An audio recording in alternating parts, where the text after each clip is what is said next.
Hello everyone, welcome back to my channel. This is Alice in Industryland. So today we have a special guest next to me. Do you mind introducing yourself to our audience, please? Yeah. Hi guys, I'm Trinay and I'm a hairstylist here in Vancouver. I specialize in hair braiding. Yeah, welcome to my channel. I'm so excited. We got to know each other through Instagram. I love her work and I always admire your work you do for photo shoots and for your clients. Do you mind sharing a little bit about how your day-to-day look like as a hairdresser? Okay. So right now I am working as, I guess you could say, an entrepreneur. So I started my own business in 2020. So I work in my own studio space right now. And I do work full-time doing hair braiding. And I've taken days off to focus more on my creative side with the photo shoots and stuff. So that's kind of how it is for me. I'm still getting comfortable with the creative stuff. Can you describe a little bit of what kind of creative work you do? Yeah, so my creative work right now, I'm focusing on just having fun with hair, really. And I guess networking with people at the same time, because I've actually met so many creatives through doing this. And I think it's helped me to expand that creativity. So yeah. Yeah, wow, cool. Yeah, I've seen her work not just on the clients, but her work on models for photo shoots are really pretty and so amazing. I always was like, hey, who did the hair? And she always comes up like, okay, great. But yeah, in terms of like when you're doing hair braiding, I know when you're focusing on more creative work, it's not as same as what you would do for clients. Can you describe a little bit of difference there? So what I do on clients is more everyday type of thing.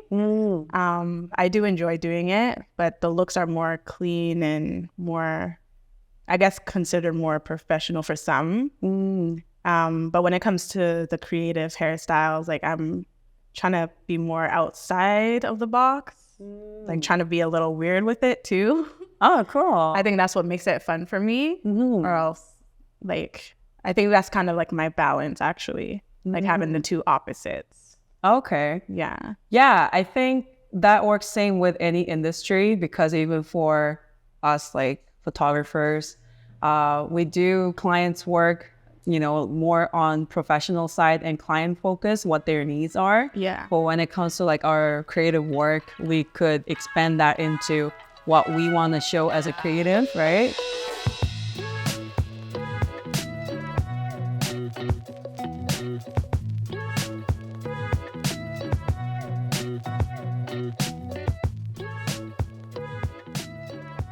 Can you tell us one hair design that you really liked that you did on the creative side? Okay, yeah.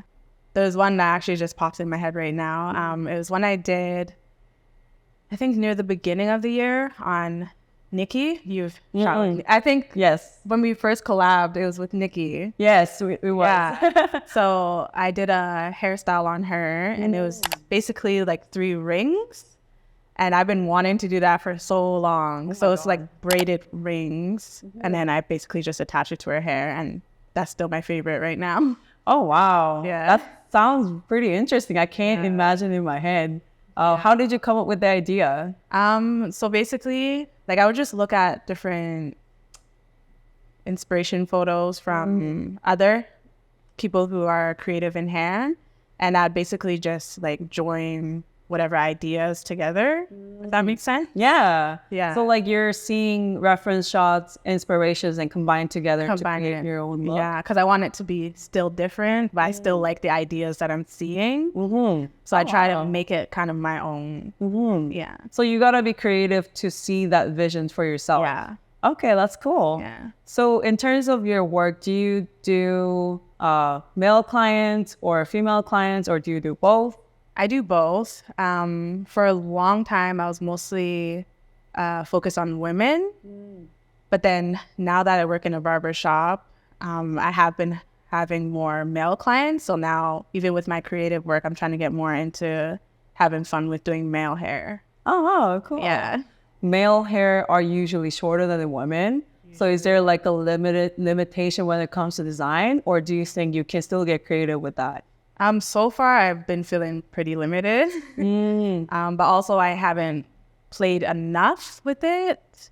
So I think maybe that could be why, because I'm sure I could get more creative, but it's still new to me. Yeah. Yeah. Are you enjoying the work you do with the male clients? I do actually. Yeah, I do. Like it's different and it's a little easier actually. Oh, yeah. I feel like when it comes to the men's style, it's usually more simple, not as extreme as the women's styles can be. So sometimes it's a little easier and quicker even. Yeah. I mean, you did collaborate and work with famous artist Oh yeah, Rema I did do Rema's hair, yes. recently. Can you tell us a little bit about that? How you got, to work with him? So yeah, he was here for a concert, I think 2 weeks ago maybe. And I actually had so many people asking me like, are you going to the concert? Are you going to concert? I said no, because I'm not a concert person. But the day before the concert, someone did reach out to me to do his hair. And I was like, they didn't say it was Rema actually. They just said a VIP artist. But in my head, I kind of felt like it was him because I knew he was coming. And then, yeah, we just set up an appointment. I was supposed to do it the day before the concert, and it ended up happening the day of. Oh, wow. Yeah. And like, honestly, it was a cool experience. Like, I didn't expect it to happen. So I just feel grateful to be able to do that. Oh, wow. That's pretty intense, to be honest, because as an artist myself, if I were to like perform on the day of, I'll be really nervous. Yeah, like it was really like last minute, and like my schedule was really busy. So to fit him in was really hard actually. Wow. And you could imagine the stress. But yeah. But the outcome looked amazing still. Thank you. Yeah, you did a really great job. Thank you. So when artists and different celebrities like reach out to you, how does that look? Like, how does that work? So it's always a last minute thing. It's always the day before the day of. So it's like you have no time to figure out how it's gonna go. I know I'm always busy when it happens too. Most of the time it is someone within the city that I guess has connections to the artist, and then they look for a stylist, and then a lot of times they find me. I did have one celebrity reach out to me on her own once, but that actually didn't happen because she hit me up way too late. Coiler 8. Oh no. Yeah. Yeah. Cool. I was pretty excited when I saw that message, honestly.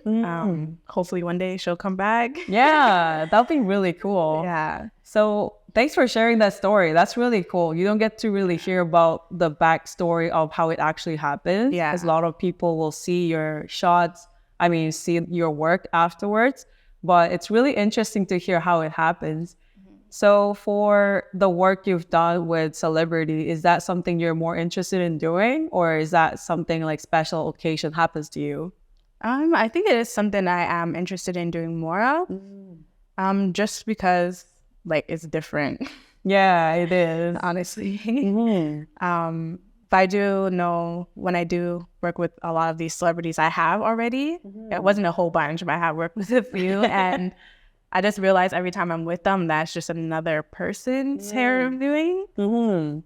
Like, that's kind of how I treat it. Like, it is exciting, but I still treat it like they're another person. Yeah, I think that's really important. Like, you're treating everyone equally as their, your client. You're not treating anyone special. I think that's a really great mindset to have. I mean, they are treated a little bit more special, but a little.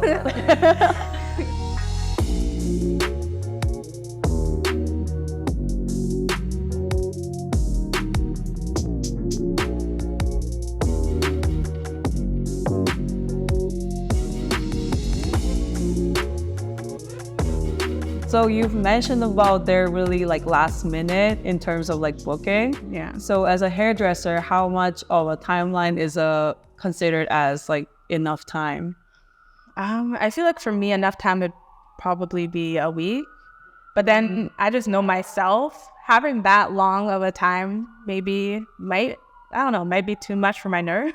Oh, Because I'll just be thinking about like, okay, who is this? Or if I know who it is, then I can't sleep at night. So I don't know, maybe 3 days, maybe not a week. I don't know. I feel like the day before is very stressful. So maybe 3. okay. Maybe. Yeah, yeah, I can understand because not every job can be done instantly. As we're doing more service job. So for you to prepare the best for your work in terms of like performing on, clients' hair, what would you need to prepare ahead of time? I would prefer before anyone ever books an appointment, if they don't know exactly what they want or if their hair is even fit for what they want, it's always best for them to message me way ahead of time before they want to book, just so we could discuss what their hair is like what it's looking like, the length, the texture, everything, and then exactly the style that they want. Because even people will show me pictures and stuff, but it's not really what they want by the time they come to the appointment. It's a little confusing. Yeah. So it's good to like actually talk out every detail before they book it. So then it just saves from being a mess in an appointment. Yeah, I think that's really important. Because we're not selling a product, we're selling more of a service. So it depends on what client you're dealing with. Yeah. And I think a lot of times what clients don't understand is, okay, here's what I want, and they're experts, they're going to do it. Yeah. They're fine, right? Yeah. But I think, not always. Yeah, it's not always the case. Yeah. And I think the key is to communicate, like you said, with enough timeline given, that you guys can work out the details to really see what your needs are and actually perform well, that both are happy, right? Exactly. Because I want my clients to be happy. Yeah. Always. I mean, it is a hard job, right? Yeah. It's not just, okay, like 5 minutes after we're done. Like sometimes it takes hours, right? Exactly. Yeah. Yeah, I'm just curious, how long does your appointment usually last? Like, is it usually like 30 minutes, an hour, 2 hours? There's like a range from 30 to 8. Oh, wow. That's that's a really, really wide range.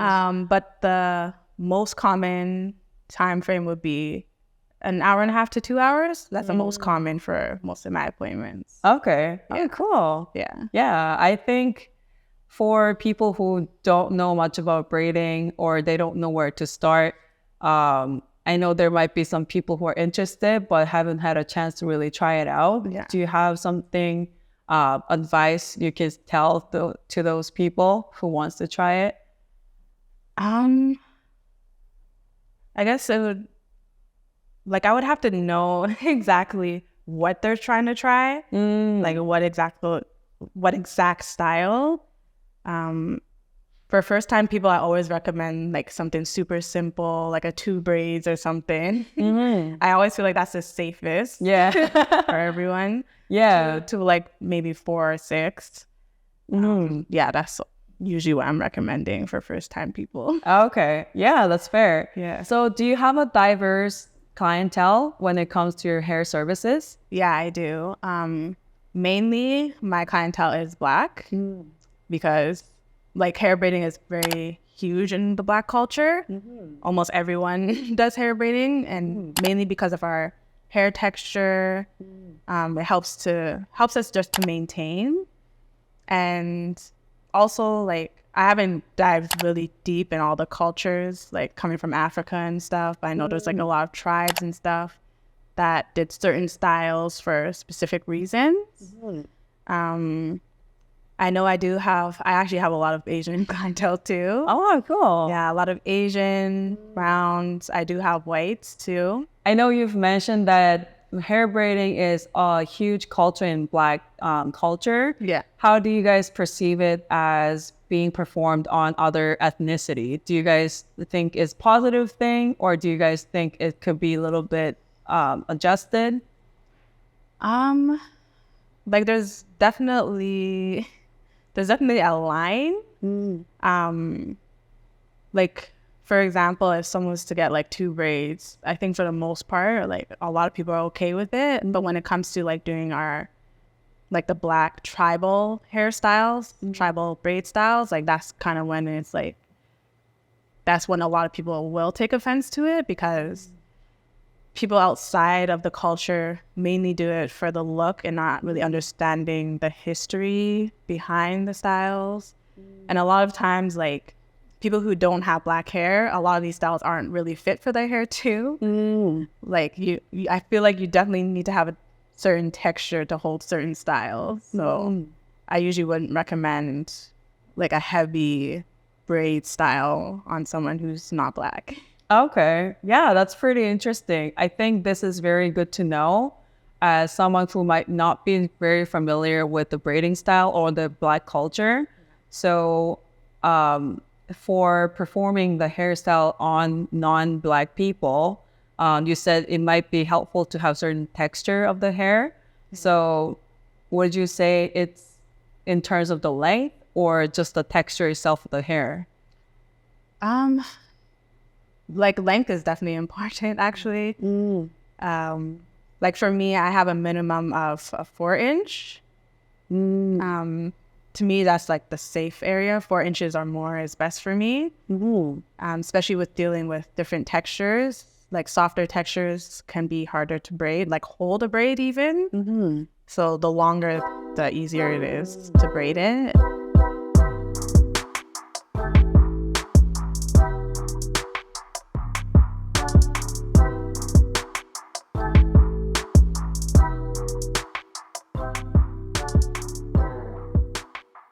So you started doing hair from 2014 in Calgary. Yeah. And how did you come to Vancouver? Yeah, so I'll kind of tell the story of how I even started, I guess. So I started in around 2014, basically just doing my own hair. I had an aunt who taught me how to braid when I was young, and she ended up moving away, and I started doing my own hair. I started watching lots of YouTube videos, like tried a bunch of styles on myself. Eventually started doing hair on family and friends. I was doing hair in locker rooms at school. Wow, cool. Nice. In the playground. Yeah, I was having a lot of fun with it. And then it became like I was doing it a lot.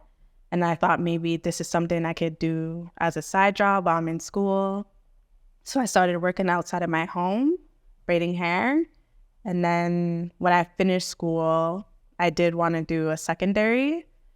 So I was looking in schools in Vancouver, and I actually wanted to do fashion design. Oh, wow. Yeah, I was looking for fashion design, but I didn't qualify quite for it. So I ended up doing makeup school. Okay. Yeah, so I did makeup school for a year. And right as I moved here, I first started to work in a barbershop it was Burnaby. And I wasn't working or anything. I was just their assistant, basically. And after working there for a year, I moved downtown and I started working at a shop for 2 years. And when I was working there, that's when I slowly started building clientele. Like for the first couple months, I had no one. Wow. Yeah, I was just like, I had a mannequin pen, and I was just like, as I'm sitting there waiting for clients to come, like I would just braid all day. I don't even know how I did it, but I did. Wow. And yeah, eventually started getting clients. And after the 2 years, that's when COVID came. And then in the beginning of COVID, like I had so much time off work, and I started doing the business plan for my now business. And Wow. yeah, like within like maybe 4 months, I found a studio space that I'm working in now at a barbershop. And yeah, I started my business there, and it's been 3 years. That's amazing, actually. Like starting from like where you actually started, like back in time to like right now, that sounds so cool. Yeah, I never thought like I would even take it serious. Yeah, I mean, you already had the passion for it since you were younger. You just didn't think it would make anything out of it. Yeah. But you did. And you're doing amazing in your business too. Thank you. Yeah, that's great. So you used the COVID time to really hone into your business plan and trying to see what strategies you can use. Yeah. Wow. Yeah, I saw it as an opportunity, basically. And I'm glad I did it. Wow. Yeah, because I was surprised that you have your own studio space downtown too, especially in Vancouver. It's so hard. Yeah. Yeah. So I think a lot of hairstylists would love to be in your place too. Like, would you have any advice to them? Like, main advice you learned or you can give to the hairstylists? Like, the best advice is definitely to believe in yourself. Like, if it's something you actually want to do, like, you can do it. Like, that's what I thought of myself. I was like, this is something I want to do, so I'm just going to do it. And I had no idea how it was going to go at all. I just like took small steps into doing, like, after I accomplished something, I would take the next step. And then once I finished that, next, and yeah. Go step by step. Yeah, step by step. Wow. That's a great advice because a lot of people want to know from the beginning till the end the perfect plan, or else they're too scared to give it a try, right? Literally everything I've done, I've not planned for any of it until I actually started doing it. That's when I planned, basically. Oh, wow. Yeah. So you have to have a courage to try out something new and unknown. Try things, Even though if you don't know the end result, because you believe in yourself that you can make it. Yes. Wow. That's so inspiring. Yes. Yeah. So when our audience want to find you, how can they reach you? So the best way is through my Instagram. Trinay did it. I should probably spell it because people never know. We can put it on the video too. Yeah. Yeah. Instagram is the best way to find me. I do have a website now. So the website is crowned. So CRWND.XYZ. So I didn't get the .com. Oh, I had to pay more for that. Yeah. Well, that's so cool. Yeah. Unique. Yeah. Thank you so much, Trinay, for joining our podcast. It was really special to hear your journey, and it was very inspiring to hear how you got here from where you started. And if you guys want to hear more about inspiring stories, journeys of career journeys, please join Alice and Industryland. Follow, comment, like, subscribe. Bye.